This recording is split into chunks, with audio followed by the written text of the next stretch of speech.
Good afternoon. Welcome to online classes. आपके सामने हम लेकर के आए हैं द लास्ट लेसन, क्लास 12 का द लास्ट लेसन। और हम ऐसी आशा करते हैं कि इसे आप बड़े अच्छे से समझेंगे।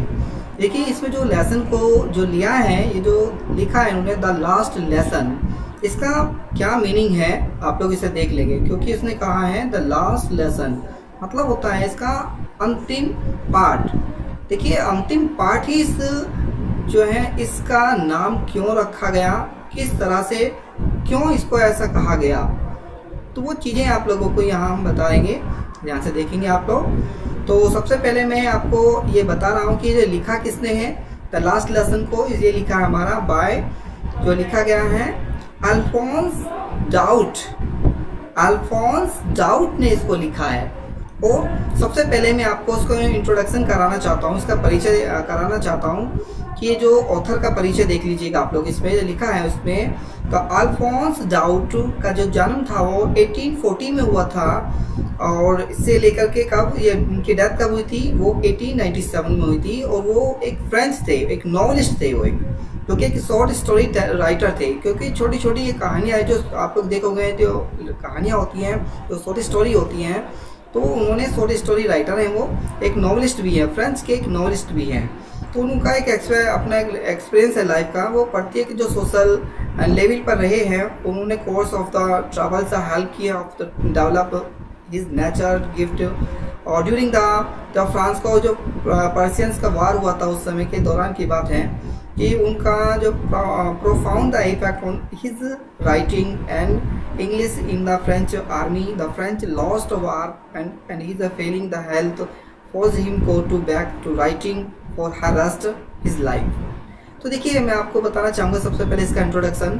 तो इसमें क्या क्या कि जो कहानी जो लिखी है, जो हमारी अल्फोंस डाउट ने लिखी है, तो ये जो लिखा है तो किसके बारे में कहानी है। ये जो last lesson is set in the days of the Franco Persians war 1870 से लेकर 1871, in which France was defeated by the Persia led by the Bismarck. The French district of Alsace and Lorraine have passed into Persian hands. The two protagonists of the story, M. Hamel and French, are from the Alsace.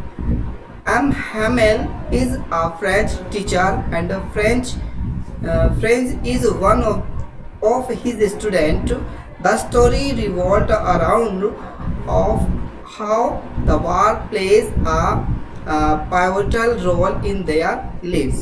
देखिए, मैं आपको इसको lesson का बता रहा हूँ कि इसमें लेसन में क्या था। द लास्ट लेसन, इस पार्ट की जो स्थिति थी, वो फ्रांस जो पर्शिया युद्ध जो हुआ था वो 1870 यानी कि 1870 से लेकर 1871 की है, जिसमें फ्रांस को पर्शिया ने बिस्मार्क के नेतृत्व में पराजित किया था।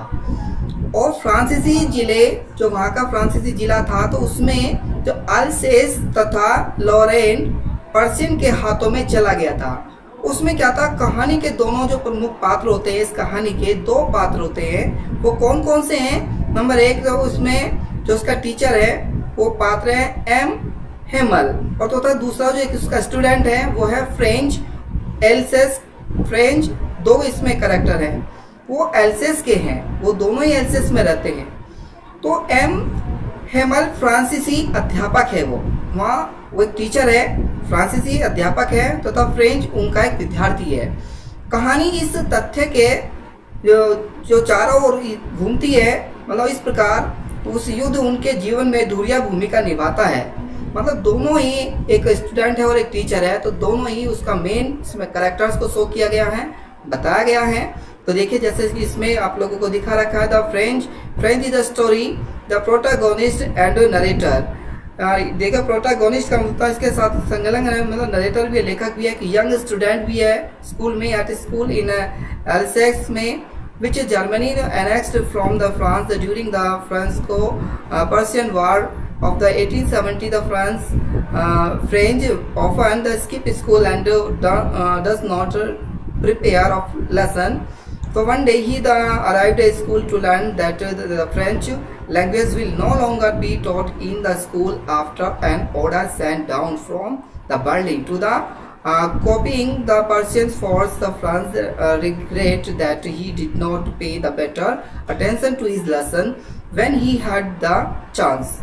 तो देखिए उसमें इस कहानी में बताया गया, इसमें दो मेन कैरेक्टर होते हैं, जो एक हमारा फ्रेंच है और दूसरा हमारा जो एम जो है हमारा जो फ्रेंच है, फ्रेंच के उसके जो टीचर है वो हमारा एम हेमल है। तो इसमें दो कैरेक्टर इसमें मेन है जो दिए गए हैं। अब दोनों कैरेक्टर हमारे बहुत ही इंपॉर्टेंट हैं इस कहानी में, क्योंकि एक टीचर होता है वो उसको लेसन को बड़ा अच्छे तरह से पढ़ा रहा होता है, उसका अंतिम लेसन होता है ये। तो उस अंतिम लेसन को वो कैसे पढ़ा रहा है, किस तरह से बता रहा है, तो देखिएगा। तो समरी ऑफ द लेसन जो इस तरह से बताया गया कि किस किस तरह से कैसे वो बता रहे हैं, मैं आपको से बता रहा हूँ, समझा रहा हूँ, आप लोग इसको ध्यान से समझ लेंगे।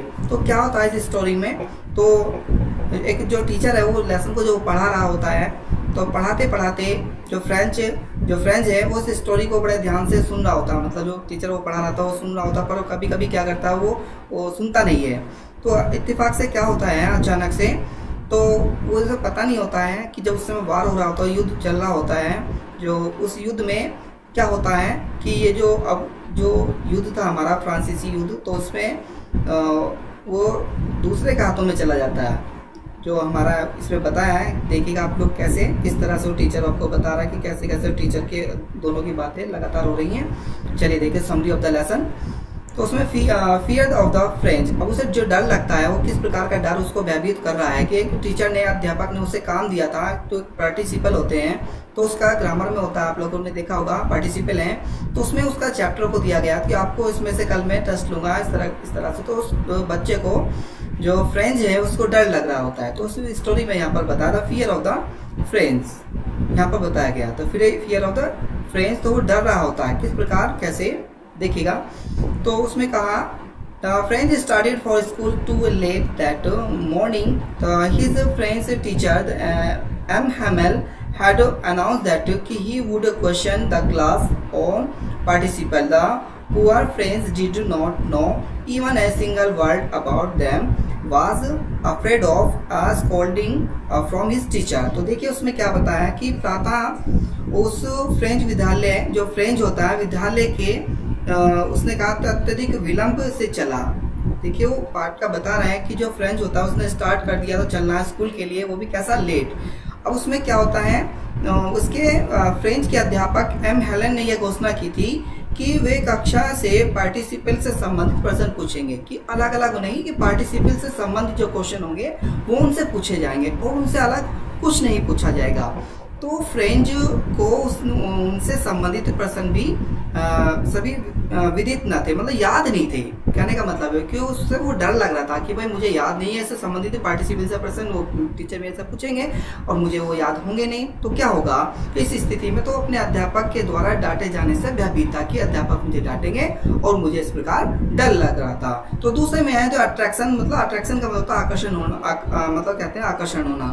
तो for a moment he thought to run away and spend a warm and bright day outside. It was a pleasant day. The birds were tweeting outside and soldiers were making the practice. All these things were more attractive than the rules of participles, but anyhow he forced himself to move the hardly to school. देखिए उसने कहा एक क्षण के लिए उसने ऐसा सोचा कि मैं बाहर चला जाता हूँ, मैं स्कूल नहीं जाता हूँ। और क्या होता है उसने देखा कि भाई जो गर्मी है वो बहुत तेज़ी के साथ वो बढ़ रही है, और उसमें क्या होगा अगर ऐसी गर्मी बढ़ती रही तो मुझे दिक्कत हो सकती है। तो ऐसा वो सोचने लगा था, धूप से भरा दिन बिताने के बारे में सोचा था कि तो मैं कैसे बिता पाऊंगा, ऐसा नहीं, अच्छा तो स्कूल ही चलता हूँ। तो उसने क्या कहा है कि यह एक सुहावना दिन था कि बाहर जो पक्षी होते हैं वो चहचहा रहे होते हैं। तो उसमें क्या बताया कि वो जो थे वहाँ के जो सैनिक होते हैं वो अभ्यास कर रहे होते हैं, समझ से चीज़ें जो पार्टिसिपल से नियमों की अपेक्षा अधिक कर सकती है, मतलब उसने बताया ऐसा।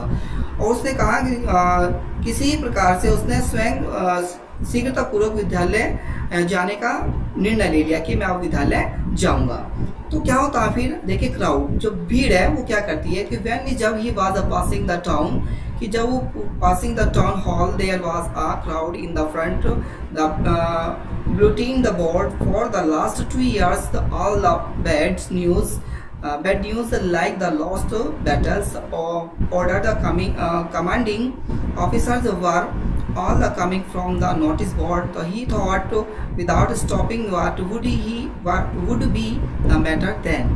देखिए जो भीड़ थी तो टाउन हॉल के बाहर से जब गुजर रहा था तब जो सूचना पट के समक्ष जन समूह था तो कुछ वर्षों से समस्त बुरे समाचार ऐसे जैसे युद्ध में पराजय हो मिलना, तो नियंत्रण अधिकारियों की आज्ञा और उसकी सूचना पट से विदित हो रहे थे। मतलब अलग अलग इस प्रकार के ऐसे सूचना आ रही थी कि भाई हम पराजित हो चुके हैं, हम लोग हार चुके हैं, अब दूसरे का अधिकार हम लोगों पर हो जाएगा। देखो आप लोगों ने देखा होगा जब वार होते थे, युद्ध होता था, तो युद्ध में जो सेना जीत जाती थे वो तो उस पर दूसरी वाले पर अपना अधिकार या आधिपत्य स्थापित कर लेती, तो उससे गुलामी स्वीकार करनी पड़ती। तो सेम इसी प्रकार से यहाँ भी दिखाया गया, बताया गया है।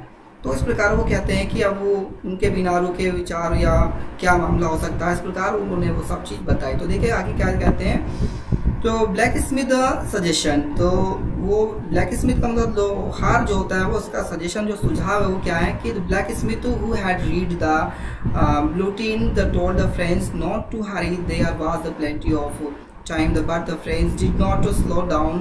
He thought the blacksmith was poking fun on him. अब देखिए उसने क्या कहा, जो ब्लैक स्मिथ है मतलब जो लोहार है उन्होंने कहा कि जिसने सूचना पट को पढ़ लिया था तो उसने फ्रेंच को शीघ्रता न करने का सुझाव दिया कि भाई अब शीघ्रता करने से कोई लाभ नहीं है। तो सुझाव दिया कि समय पर्याप्त था पर फ्रेंच धीमा ना पड़ा। उसने सोचा कि लोहार उसका मजाक उड़ा रहा है कि ऐसा है कि कोई बात नहीं, उससे कोई फर्क नहीं पड़ता। देखिए इसके बाद उसने कहा the strange the quickness when the French reached the school he was too surprised to find that everything was quite usually. तो देखिए उसने क्या कहा, तो बड़े विचित्र खामोशी के साथ में उसने कहा जब फ्रेंच विद्यालय पहुंचा तब उसने पाकर के विद्यालय के प्रारंभ होता था उस समय वो वहाँ पर पहुंचा। और अगला देखते हैं इसी नेक्स्ट वीडियो के साथ में हम लोग मिलते हैं। Thank you watching this video.